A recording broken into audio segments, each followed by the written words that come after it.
All right, so our next speaker is Mindy Eisenberg. Mindy has over 14 years experience helping individuals improve and maintain health with yoga techniques such as yoga postures, meditation, and breathing practices. She drives on seeing her students with MS from building a supportive, empowered community within her small group classes. Excuse me, but I don't have my glasses on. They just took the podium away. No, I didn't have it there anyway. All right, she presents and conducts each training is about yoga for multiple sclerosis nationally and has studied with multiple renowned yoga therapists to offer an abundant toolbox of techniques for her students. She is the founder of Yoga Moves MS, a nonprofit whose mission is to educate and provide adaptive yoga therapy in small groups and to individuals with multiple sclerosis and neuromuscular conditions in southeastern Michigan. Her experience as a healthcare administrator helps her to work with professionals and clinicians in the field of neurology. Let's welcome Mindy Eisenberg. Yes. All right. I am so excited, honored to be here with you today. It's one of my favorite things to do is to share the joy of yoga with you because it brings me so much joy. So this is my mom. She was diagnosed with MS when she was in her later 20s. I was a little girl, about 2-3 years old. By the time I was in high school, she was already in a wheelchair and on her way to living the rest of her life in a nursing home. As you can imagine, most of her time was spent in a wheelchair and in bed. Anyone got spasticity in this room? Just a few, right? So she had an extreme case of spasticity and rigidity. The body became more and more contracted into a little fetal position. And back in the 70s, they said, if you had MS, don't move. Don't move, don't do anything. And they didn't have all the wonderful treatments that are out there now, bringing so much hope. Well, I really didn't know how to help her as a little girl or a high schooler. But as fate would have it, I went to yoga, practiced it for about 10 years, decided to take a teacher training, and right after I finished, I was asked to go to a support group in a pretty large neurology office that specialized in MS. After just a 1-hour session, they asked if we could continue in practice weekly. We're still practicing, and it's about 15 years later. So today, what are we going to do? We're going to talk about what is yoga. Why would you want to embark on yoga or mindful movement? What can it do for you? Someone with MS or care partners? Both very important. So we'll talk about how it helps your symptoms, and then a mini yoga demo. So we can all do that. Oh, I see bright eyes over there nodding. Yes, indeed.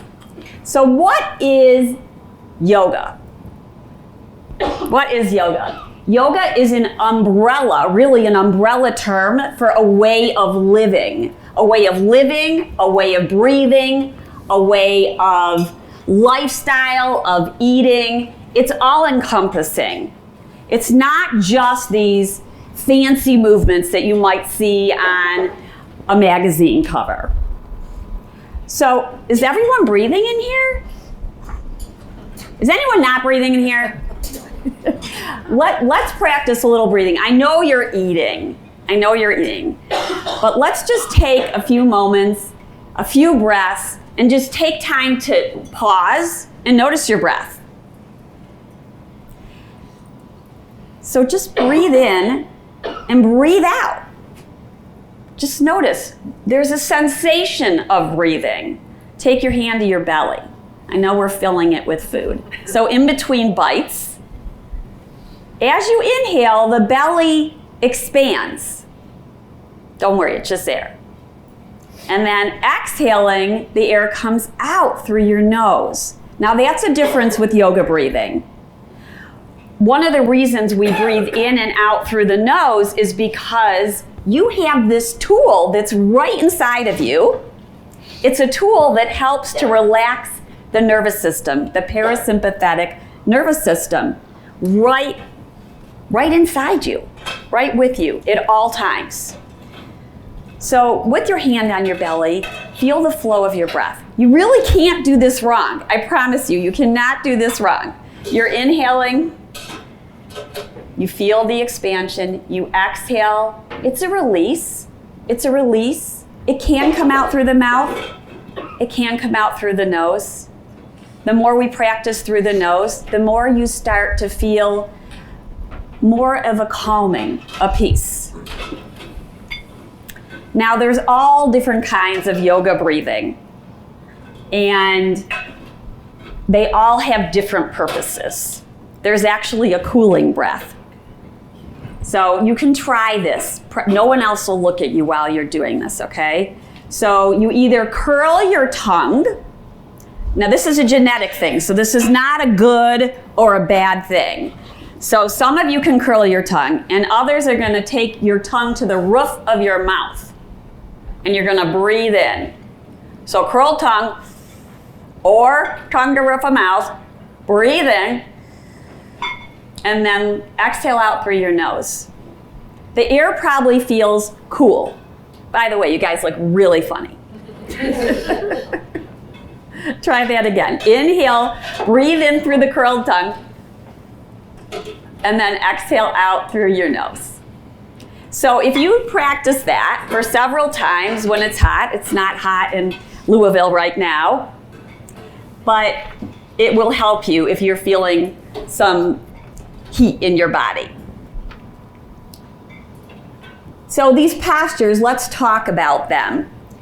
It doesn't have to be a fancy movement. It can be literally taking your arm for its full range of motion, and it might be right here, and it might be right here, and it might be right here, and it might be right here, because we all have a different range of motion.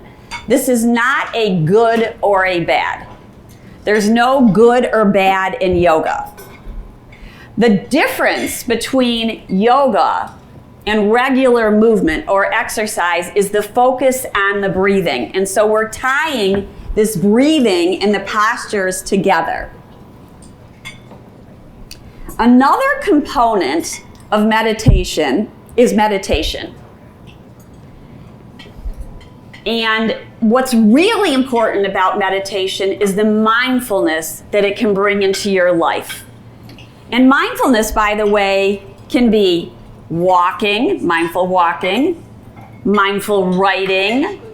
mindful breathing, mindful meditation, or mindful eating. So we can practice that right now. You get a choice. You can use a bite of food or drink from a cup, your glass. So what I want you to do is pick up with your utensil or your glass.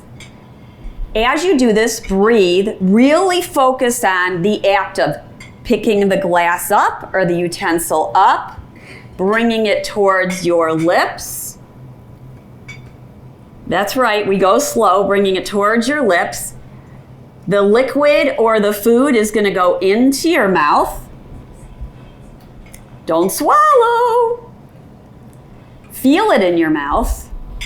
Taste it in your mouth. Feel the sensation of the food or the liquid touching your tongue and the roof of your mouth or wherever it is. And now exhale and swallow. So that's literally mindful eating.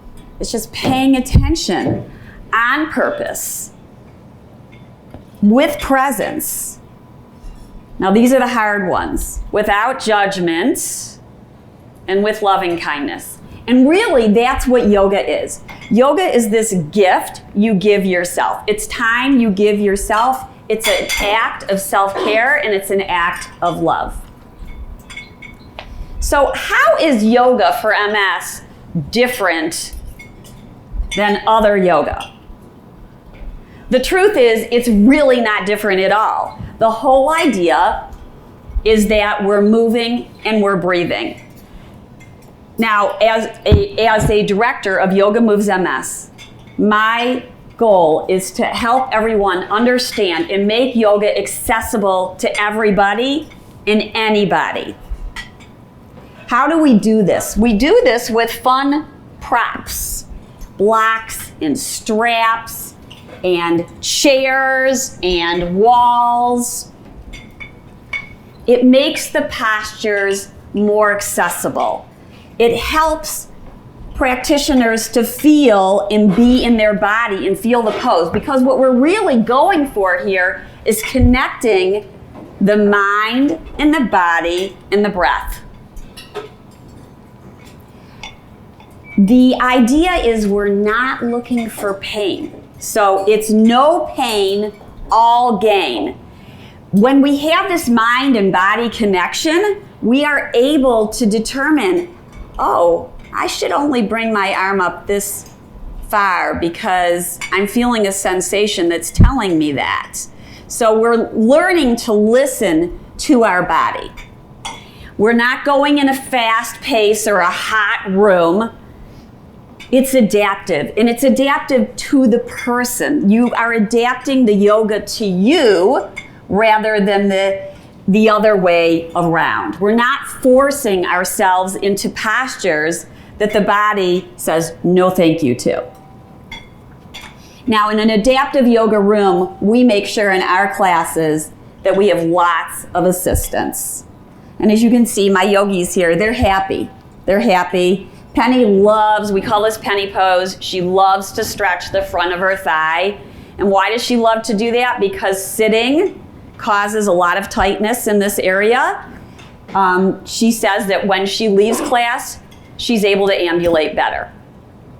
She's more comfortable in her body. And this is a restorative pose. Renee is smiling here. She's on a bolster. That's another prop we use. You don't have to buy fancy props. You can use what you have at home. You can use pillows and blankets. So these are here to help Renee in her restorative pose. This is a version of child pose, which you might have heard of. So what do our students tell us when they practice yoga? What have some of the students told us? Well, Chuck, he's over here. Notice he's the only guy in the room. We're really trying to attract the guys. But he's brave. He's got 3 sisters. He's got a lot of spasticity. One of his friends said to him, "You gotta go try that yoga." And he goes, "No, thank you."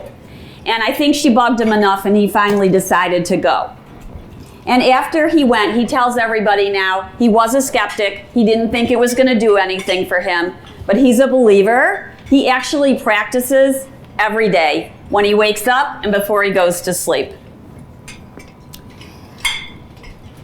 As we know, MS can cause fear. We don't know what we're gonna wake up with next. What's the day gonna have in store for us? And yoga helps us to cope with these kind of thoughts and emotions. Fear is very much caused by thinking about what's gonna happen, anticipating it, or what did happen already. And if we can be present and mindful, it helps us to find more of this calm state. What I have seen is these students are so grateful. They're grateful for the time that they spend on themselves, gearing their day or planning their week so that they know that they can do their yoga, knowing that they have elements within them they can do. Everyone can do yoga, so they're grateful for their body. And they're finding this gratitude for what is right there, what's presenting right now. This yoga helps us to become more balanced. So I hear a lot of my students say, I feel more centered. We do focus on balance, both in the postures that we do, through breathing, through the way we even gaze with our eyes. Everybody look up. If you look up, you can start to feel like, oh, I don't quite have my balance. I'm a little centered. But if we gaze more at the horizon, we feel more, and we keep that gaze while we're moving and breathing, we can find more balance. And there's lots of yoga tricks for balance as well. So our students tell us this discombobulated word. I loved it when they said, well, how does yoga make you feel? Or how did you feel before and how do you feel now?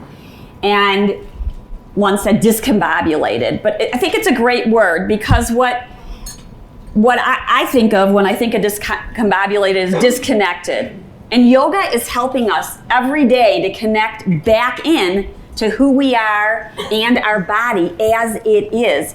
It's providing an opportunity for acceptance, but for really tuning into the sensations. And then we see, as we tune into sensations, that perhaps they come and they go.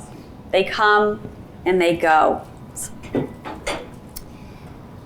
An advantage of a community class is very much, I didn't realize it at the time when I started teaching adaptive yoga for MS, but the support in the room is probably the hidden jewel. I heard one of my students say, it's been a ray of joy for them. It's been a ray of joy in their life. They know that these are people that aren't going to judge them by what they can't do. And yet they are going to celebrate with them for what they can do and celebrate the trying. If I think of my mom, she was stagnant, right? She really couldn't move. At points she wasn't able to feed herself.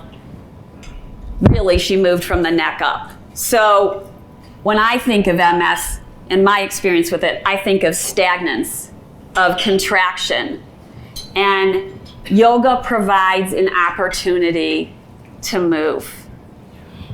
And the care partners that are in this room are integral. I think that care partners, I'm on a mission, that care partners do yoga for themselves because their focus is caring for others, but to use the yoga as a way of self-care. And at the same time, when they learn the yoga, then they can help their care partner do the yoga as well. So that's a mission of mine. And I know that all of you can do it. So how does yoga transform lives?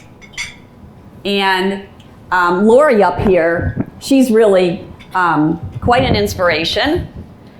She has the type of MS where you go, well, you don't look like you have MS. How many of you have fatigue in the room? Oh yeah, a lot of hands are going up because we know that 50 to 80% of people with MS suffer from fatigue. And so does Lori, and different types of pain as well. Lori started doing yoga and it helped her so much that she became one of our teachers. So not only did it help her, but now she wants to help other people do it as well. And you can see, here she is. She's helping, this is when she was a beginning teacher. She's helping Terry. And what is she really doing? She's helping her get the strap so that she can do it herself.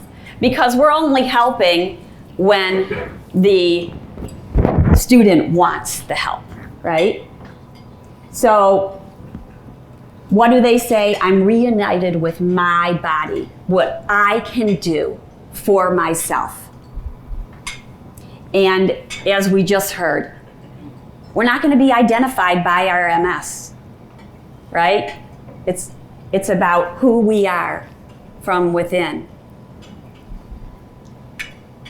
So, I know you're eating, but let's take a moment just to be in our bodies and practice a little mindfulness meditation. So, if you will, softly close your gaze, your eyes. In fact, feel your eyelids touching. and breathe. Feel your belly as you breathe in. It expands and it softens back down. Notice the air coming in and out through your nose.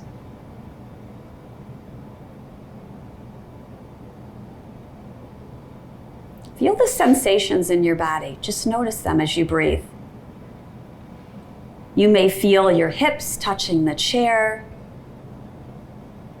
your hand touching your belly, your clothing touching your skin,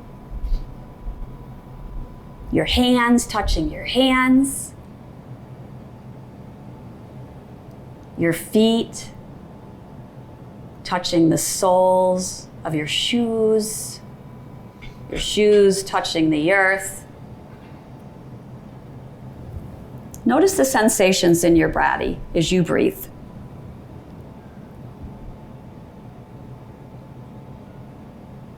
Now, people say, I can't meditate. My mind won't stop. I just keep thinking from one thought to the next.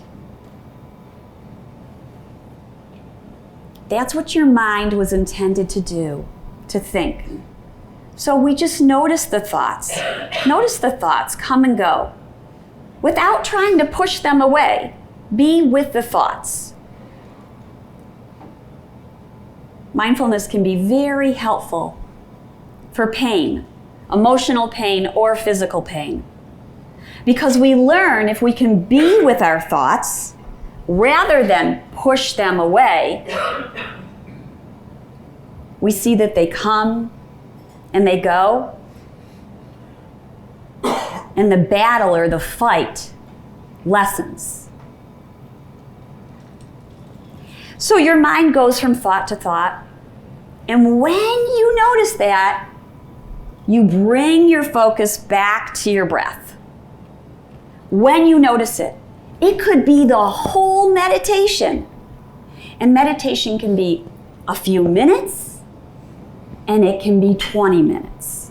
That's entirely up to you. You can set a timer for whatever and how much time you have.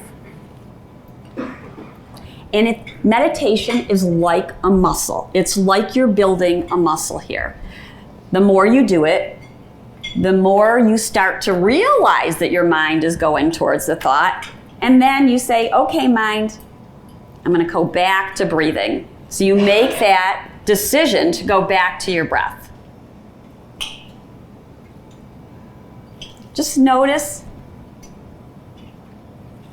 how you feel at this moment, and you can begin to open and close your eyes a few times as you come back to the room. And just really a 1-minute practice can be enough. It can be a pause before you go into an appointment, while you're waiting in the car, while you're waiting in line, whatever it may be. We can just integrate it into our life. So I want to do a little yoga demo. Do I have any ready and willing? Someone, oh, I see pointed fingers. Oh yes, oh yes. Come on up here. I just want to show these props. And what's your name? April. Good to meet you, April. Have a seat, April. Okay, now can you put your foot behind your head? No, I couldn't do that. Okay, all right. We won't do that today limber. then. I'm not that limber. Okay, so I was teasing April, but she took me seriously. Do not take me seriously through this whole demo, okay? No seriousness allowed. So we're gonna give April this strap. It's a yoga strap. So you don't have to have a fancy yoga strap. You can use an old tie or a belt on an old robe. You don't have to go buy one of these. And then we have yoga blocks here. So these are relatively inexpensive. You can get them anywhere. And I'll show you how we use that. And then you all have a tennis ball, right? So we use different props. We just figure out props around the house to use. And what you can do with a tennis ball, by the way, do you want to take your shoes off? Sure. Yeah, we're asking a lot of her. You can, this is one of my favorites. I keep a tennis ball, this is a pinky ball, and I keep it near the nightstand. And so you can put this down on the floor or in a shoebox so it doesn't roll away, and you roll on it. You want to try that? So you guys all have tennis balls. They can't see what you're doing. Okay, so what we're doing, first of all, you have cards on the table that describe what we're doing. So they all have the tennis balls. If you want to do it, you can do it. So if you can put different amounts of pressure, and guess what? You get to determine how much pressure you're going to put on this ball. So if you feel a sensitive point, then go gentle on it. Go gentle on it. Listen to the body as you breathe. There are, I think I read 7,000 nerves on the bottom of your foot. It's very sensitive. And then this transfers all the way up the body.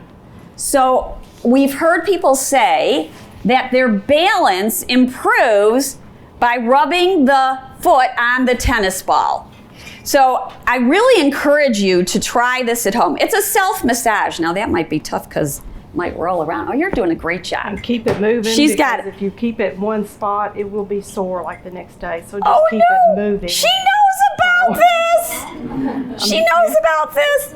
We just started doing this not too long ago. So. Awesome. I encourage you at least once a day before bed. It's a little self-massage. How's that feel? It feels good. It feels good. Mm-hmm. It feels good. All right. So we're going to move on now to everybody's going to take their right arm and lift it with their breath up towards the sky. So we're going to inhale and lift the fingers up. Now, if this is where you stop, is this okay? Yes, it's okay. Of course it's okay. This is where my body says I need to stop. Right? No pain and all gain. Take a breath right here and spread your fingers. Feel the space in between your fingers. Exhale and flow the arm down. Really feel the arm moving in space. Good. And just notice, you might feel a sensation in the right side. And you go, oh, I want that in the left side. So let's try it on the left side. Inhale, left arm may be entirely different than the right. Reach high, reach to your highest, not to April's highest. Reach higher, spread your fingers. Spread them, that's right. Exhale and flow down. Really feel your arm lowering. So here's the gratitude. We're feeling the movement. We're feeling the movement. My body is moving. Really nice. Take your shoulders up towards your ears and circle them around and about. Another massage. I'm really into massage. Good. And come back to center. All right, we're going to try one of my favorites here with April. She's going to put the tie around her right foot. Have you done this one before? Yeah. So she's going to press her heel towards the center here, towards the center of the room. Up, go forward. Yeah. And just hip height. Beautiful. And spread your toes. Oh, yes. It's good for stretching this out if you have spasticity issues right here. Oh my, you are like the perfect demonstrator. She's even telling you what it's good for. Yes, give her a hand now.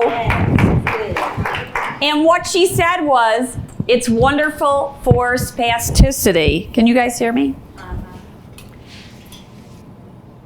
And then you're going to exhale and lower down. Good. Now this can be done at your seat. You can interlace your fingers underneath your thigh. April will show that way too. Just so do your left side so we get even here. So you can interlace your fingers underneath your thigh and still press the heel away and get a similar stretch, yes? You can still get right here if you just by doing this. And then you get to feel your hamstrings, the area behind your thigh as well. Let's try a twist. I know you know this. So we're going to take our left hand outside our right thigh and our right hand towards the side of the chair. You guys can all do this wherever you're at. You can do this. We're going to take the left hand here and the right hand's going to come back here. And then you're going to lift tall through your spine and exhale, start to turn the neck. Stop if you start to feel a stretch. Remember, no discomfort here. And then are you breathing? Breathe in, she grows taller. Exhale, she lets it release. And you can stay in a twist for as long as you like. Maybe 3 to 5 breaths is kind of a nice place to be. 3 to 5 breaths, because if you rush in and out of the pose, we don't have time to really pause and feel it in our body. Beautiful, and I can hear her breathing really nicely. You're awesome. And come back to center. And we just notice, we take that pause. Yoga teaches us to take the pause. We heard it's not the destination, right? We just heard that. It's not the destination, it's the journey. So now we're going to take the journey to the left side, and you're going to take your right hand outside your left thigh and your left hand behind you. And April gets to adjust how much of a twist she wants. By the way, this is a really nice thing to do after eating. Yeah? It helps digestion. Everything gets kind of stagnant in the center. Breathe in and breathe out and come back to center. Is this fancy movement, by the way? Is this pretty accessible to most people to do a twist? You can do a twist lying down. You can do a twist standing, and you can do a twist certainly in the chair, as we saw. Let's do what's known as cat-cow. So she's going to take her hands on top of her. Oh, she's ready to get down on the floor. We'll just stay here. You're going to take your hands on your thighs, your knees, and curl your chin to your chest and round your spine like there's a big snowball on your lap that's not melted. So you feel the length that it's making in your spine. We're making space. And now on her inhale, she's going to lift up and draw her shoulder blades together. Gorgeous. Gorgeous. So now it's a little bit of a back bend. Exhale, round again. We're waving the spine, chin to chest. And inhale, we gaze upward. Draw the shoulder blades together. Good. One more time. So this is just a waving. This can be really nice for the spine to stretch it out. And wonderful. Come back to center. We're going to practice a side bend. So you're going to take your left arm up, reach high, then relax the shoulder down, and you're going to side bend towards your right. So towards the right. Breathe in and breathe out. Breathe in and breathe out. Return to center. Exhale, flow the arm back down. Just notice, this side bends are awesome. They help breathing, actually. Your breath it has more space because you're stretching the little muscles, intercostals, in between your ribs. Let's do the other side. Inhale, right arm lifts up. Grow tall and long. And then exhale now towards your left. Beautiful, really nice. Breathing fully and exhaling completely.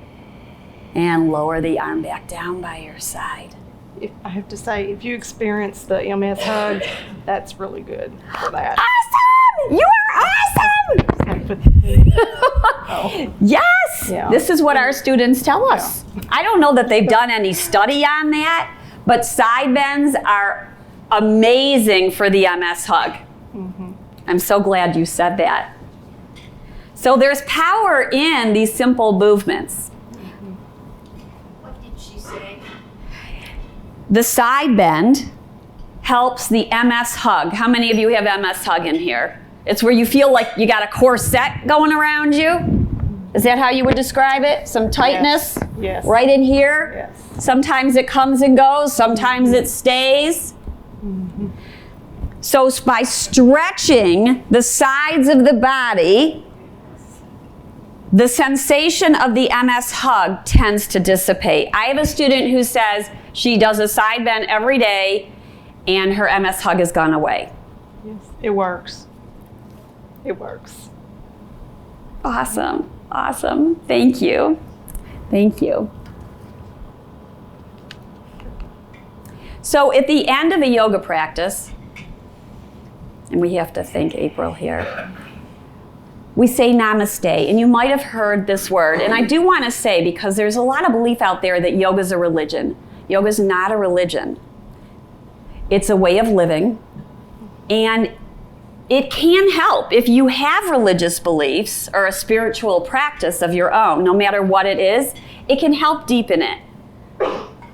But it is not a religion. So for whatever bigger energy that you believe in, we'll take our hands to our heart.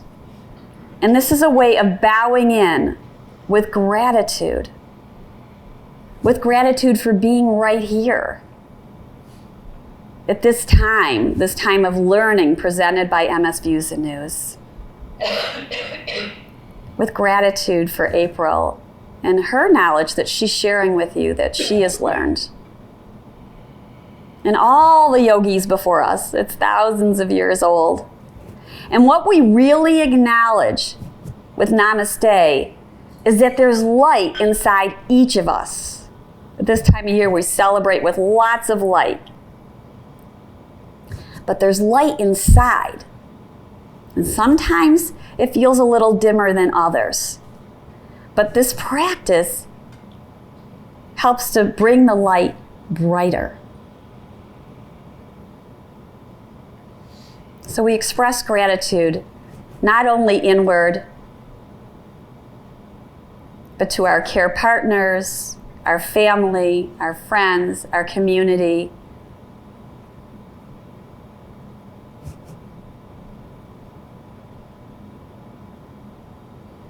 And we tune into this inner light that's always with you. Namaste. Namaste. Let me hear it. Namaste. Namaste. All right. Well, thank you so much, April. You're welcome. Do you have any questions for April or I? You said something about what they call the hugging. What is that? What can it do? Because I've been in a hospital with that symptoms, and like doctors can't figure it out, and it makes me cramp so hard that I just throw up and I can't stop. Is that part of it? Have you had that experience, April?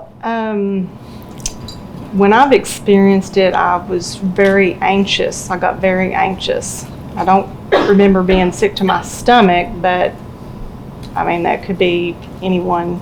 I mean, I wouldn't dismiss that as a symptom of it, but so you actually have to throw up, and does that make that better? It'll last about one day, and I'll dry heave for about 24 hours, and they'll put medicines in me to stop, and I just can't stop. It's just like it's like someone's punching me and grabbing me in my stomach. Just right in the center, and it just hurts so bad.